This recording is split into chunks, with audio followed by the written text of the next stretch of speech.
My name is Alex and this is my wife Michelle, and we would like to thank everyone who has helped us so much throughout this journey of mine with the battle with cancer.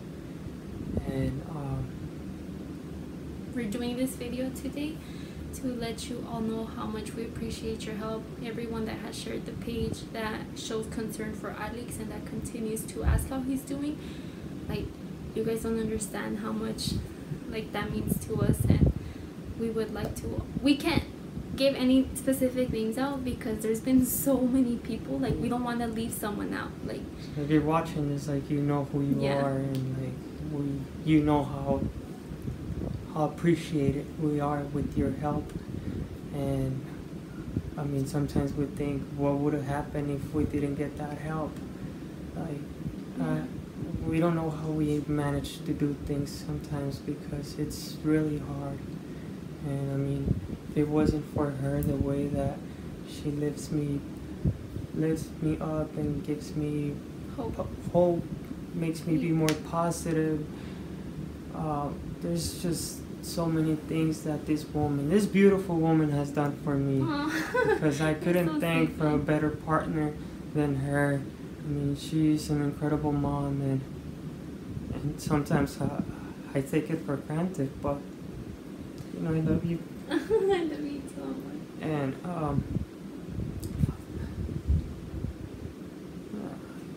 And this video again is to let you guys know what's been going on with Alex. You guys know that this has been a battle that has not stopped for the past 2 years. As soon as our baby girl was born, 2 weeks later, they told us cancer came back. They wouldn't help us here, so we had to go live in Hermosillo for a couple of months. When we came back, we found a great oncologist, and he's the one that helped us. And they tried chemo twice, and they told us it's not working. He went to the hospital. He's been hospitalized 5 times already, and the 5 times he's been hospitalized, they told us bad things. They told us you're in really bad shape, you should really consider hospice. And he's like, no, I'm 27, I want to live, I want to dance with my daughter in her quinceañera. And that broke our heart. And I think it got to the doctor because he left, and then the next day he comes back, and then he's like, you know what, forget what I said, there's still options. So he did give us options, and that's what we're doing. We're trying to work with what he told us. But we left the hospital, he was fine. He tried chemo, and he said, if that chemo doesn't work, we're going to do clinical trial. That chemo didn't work. The clinical trial was no longer available, so he was doing really, really, really bad, throwing up. This is why he's really skinny. He didn't even want to do this video because of it. He's embarrassed to go out. He doesn't even like to go out in public because he feels like people stare at him. And I'm being a little girl. No, you're not. He's just been through a lot, and it's really hard to see him like that, because anyone that sees this video and knows him knows how hardworking he is, how he's always helping other people. And it's just been really hard with everything going on. And this last time he was in the hospital, they told us that the tumor was so big that it squished the esophagus, so not the esophagus, the intestine, so it wasn't letting any food pass by. So anything he would eat, he would just throw up. He was like that for 2 weeks here at home. When we went in, the doctor's he was in really bad shape, and they did what they could in those 12 days. Then the feeding tube, he got really upset because he loves food. And when they told us they were going to put in a feeding tube, they told us that it was a little milk or ensure that they give him. So we were just we're whatever helps him, it doesn't matter if it comes down to that. But he was really upset. And then some people came and prayed for him, and they were they're not going to put in that tube, they said. And we were just okay. And they left, and we were very thankful that they went because they didn't even know him. And they're they drove all the way to the hospital just to go and pray for him. And after they left and they took us down to the GI doctor, they're oh, we're gonna put in a metal stent. And we're what? They told us they were gonna put in a G tube. They're no, we're gonna put in a metal stent in your intestine to open it and see if you're able to pass food. He drew a picture of it, of the stomach, and it was so well explained. So I was this is way better than cutting me open and having a hole and drinking out of a When we went down there, like, we were shocked because we're like, they're gonna put in a metal stent. And we're like, no one told us anything about this. And he's like, it's actually a better option. And he explained it to us, and we were so happy.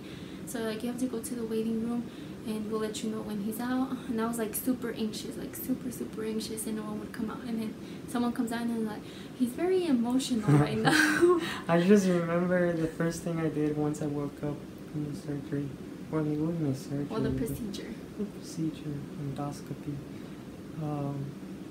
I just asked them, was everything all right? And then they're like, yeah, everything went fine. And I just remember I started crying and saying, oh my God, thank you so much, everyone. Like, you don't know how much this means for me. Like, I'm going to be able to eat. So I was thinking the whole time it was just about eating. And I just imagined burritos, pizza, stuff like that.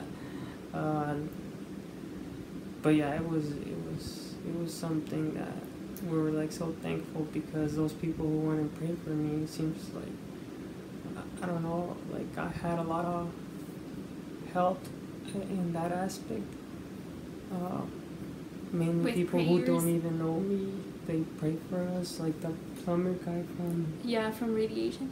So getting back to the point was that those people that came and prayed for him, they told us, you're not gonna get that metal stent, you're not gonna get that feeding tube. And it's crazy because after they left, he didn't get that feeding tube. So we thought that it was because of prayers, because no one had mentioned anything. So after that, he goes back upstairs and like, we'll hope that you can continue eating, they said, but hopefully there's another option, because that tumor can still move the stent even though it's metal.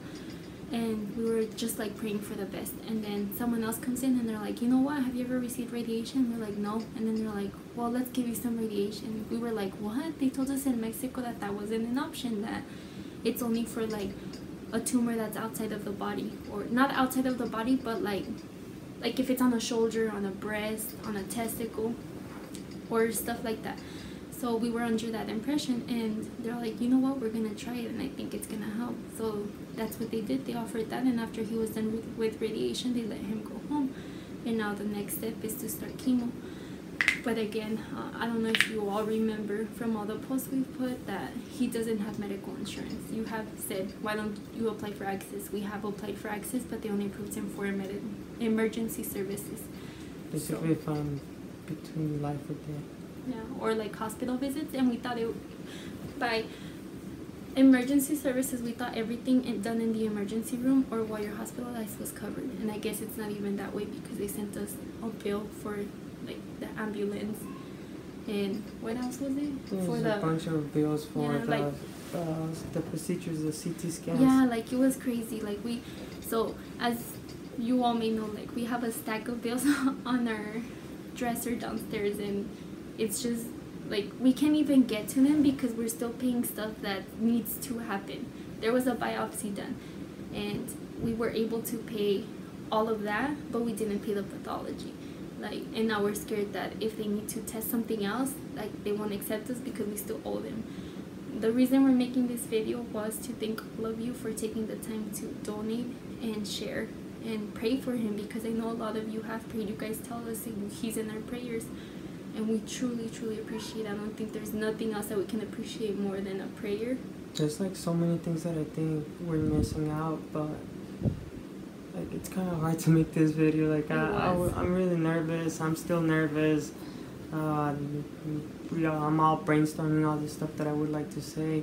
Mainly thanks, which is the reason of this video. And yeah, like my wife said, I'm